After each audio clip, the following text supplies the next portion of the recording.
This is a Chromebook, but not any old Chromebook. This is a Pixel Chromebook. This is a high-end Chromebook, but not any old Pixel Chromebook. This is one of the first generation Pixel Chromebooks. This is an Ivy Bridge Pixel Chromebook. Now, for anyone who isn't old, who doesn't remember what Ivy Bridge is, that is third generation Intel between Sandy Bridge and the Haswell generations. This is a 2013 Chromebook with an amazing, incredible, fabulous i5 3427U CPU. It performs a bit like this. So, not great, we'll say. It has a whole 4 gigabytes of DDR3 memory. It has a 3x2 display with a needlessly high resolution of 2560 by 1700. I don't understand why this thing has a screen like that, which for its integrated GPU, it struggles with quite a bit. Imagine that. So the obvious question you're probably asking is, why? Not like why it was made, but why did I buy it in 2024? Well, in 2013, this was a very high-end Chromebook.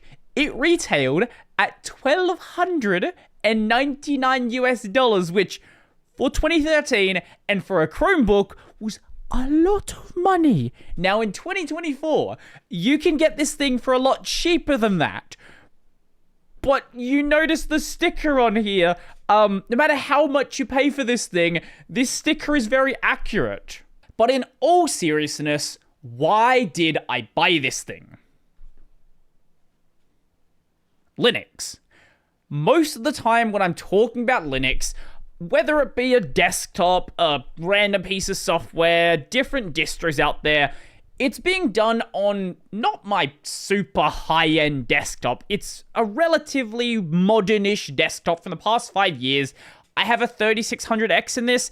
It's by no means the fastest CPU out there. I have a more modern GPU. I probably should upgrade the CPU, but even so, this is a system where no matter what I'm doing on Linux, as long as it's not like LLM stuff or video rendering, it's gonna be overkill for pretty much every operation. And this is great for me. It means Linux is really light. It means I can just run it and not really have to worry about the operating system running in the background taking up a ton of resources.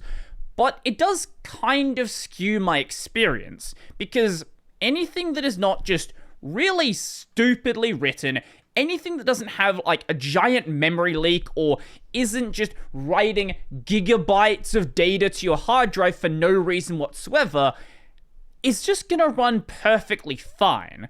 But I know there is a surprising amount of people out there still relying on 5, 7, maybe even 10-year-old laptops. And in some cases, this isn't because of choice.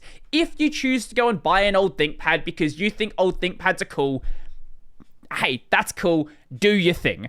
But there are people out there who just don't have the ability to get something better. They got a computer a long time ago, or they bought a computer from a secondhand shop because that was the only thing they could afford, and the only thing that was there in their price range was something really, really, really old. And people always say that Linux is great on low-end hardware, and yes, this was a high-end Chromebook in 2013. In the range of actual systems, it was probably like a mid-range system anyway, so now in 2024, 11 years later, this is no longer a high-end system. This is very much in the range of low-end computing. And people often say Linux can revive an old device, but I want to know how true that really is. Because, yeah, you can say it all you want, but does it actually make sense in reality? And I also want to see how much this holds true outside of things that are generally considered good for low-end hardware, because, yeah, if you run Arch with i3, this is going to run on literally anything with a display. And yeah, a desktop environment like XFCE is generally considered really lightweight and good on these old devices.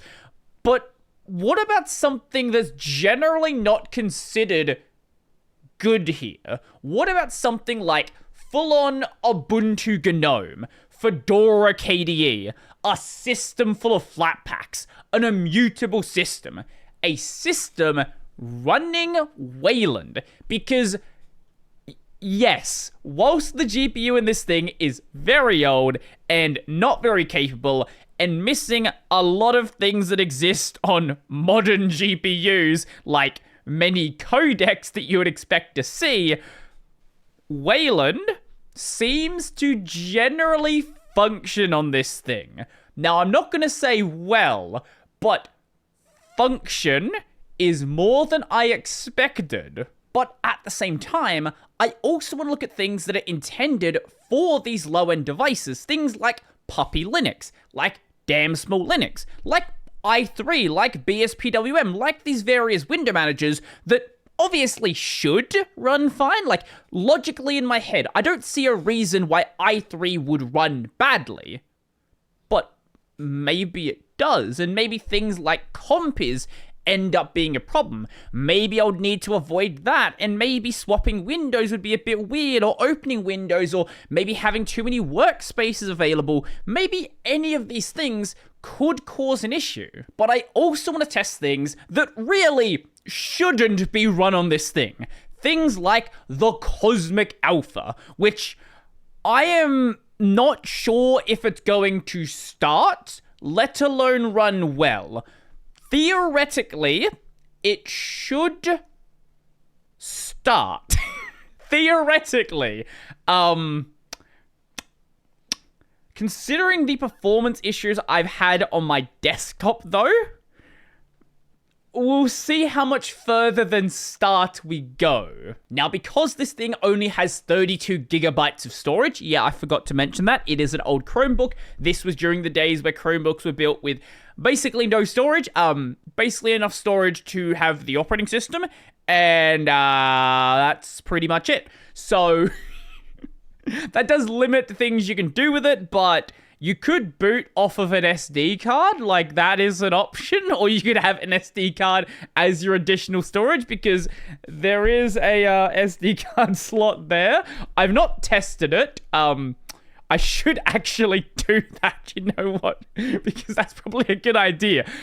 The slot is there. Whether it goes further than that, we'll have to wait and see. And obviously for the memes, I'm just curious to see how long a gen to install would actually take. Because I'm not fast at installing Gen 2 anyway, and that's on hardware where it is reasonably quick to compile things. So add in the whole, it takes a very long time to compile things. I'm sure that would only make it a more pleasant experience. Now, obviously, LFS on this thing would be a nightmare, and I really don't want to sit through that. I will compromise with Gen 2, but LFS on hardware already takes me so long, and I just couldn't sit through finishing it. Doing that on something where it actually takes a while to compile packages, I can only imagine how quickly that would drive me insane. Now, all of that is great and all, but you're still probably wondering, why a Chromebook? Why not some random old Windows device in the same range? Well, it should be pretty obvious, but you can run Linux on this device. And I don't just mean Linux through Chrome OS, I mean full-on Linux installed directly to the hard drive.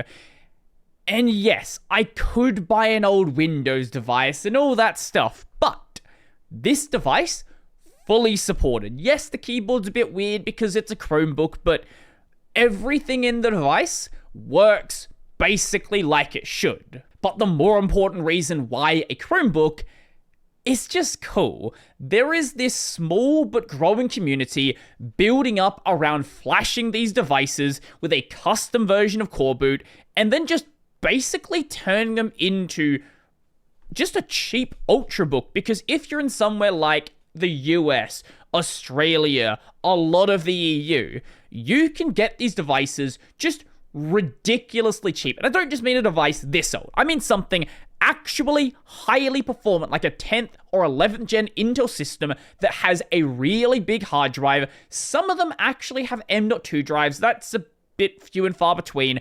But you can get a super cheap Ultrabook, flash it with this, and then just have a regular old laptop. Again, it has a weird keyboard, and there's a missing super key, so the super key is actually a different key, but it's very cheap. And that's what's cool. And I do have a second Chromebook showing up that is not in the Ivy Bridge range. I believe it was an 11th gen Intel system with 128 gigs of storage. I believe 8 gigs of RAM as well.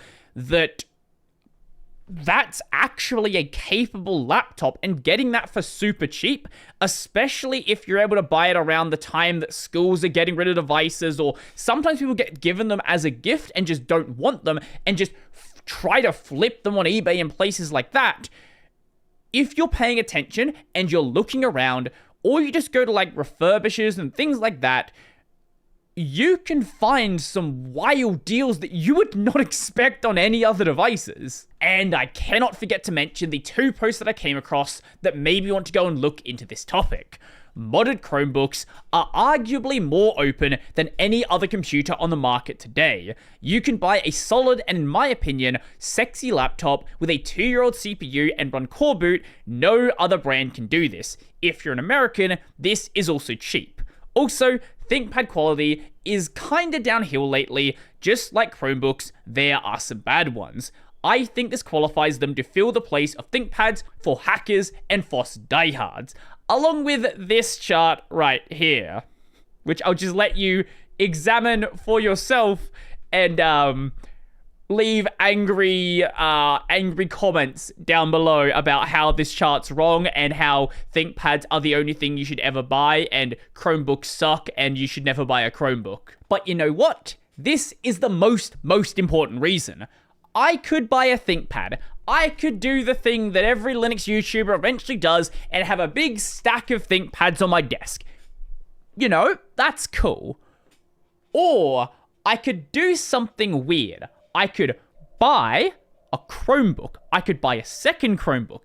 And then maybe eventually I have a pile of Chromebooks on my desk and it's something actually different. And I can explore this weird little community that's trying to hack these Chromebooks, which Google doesn't really care if you hack a Chromebook. There's literally explanations about how to build the chip you need to open up the Chromebook anyway on the Chromium docks.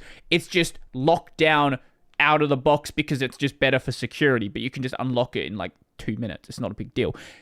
Also, if you really want a ThinkPad, there are ThinkPad Chromebooks out there as well. Maybe I should do a video about some of the really weird Chromebooks that exist that just don't make any sense as a device. But let me know down below what I should do with this device, and when the other one shows up, what I should do with that one as well. I'm definitely going to do a stream of actually unlocking it, all that fun stuff, so anything besides that.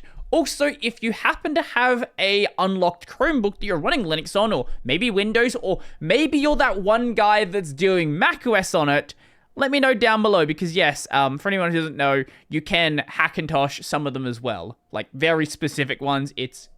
I honestly didn't think it was possible, but yes, it is also possible. So, down below, if you liked the video, go like the video. And if you really liked the video and you want to become one of these amazing people over here, check out the Patreon, subscribe to the Bear Pay, linked in the description down below.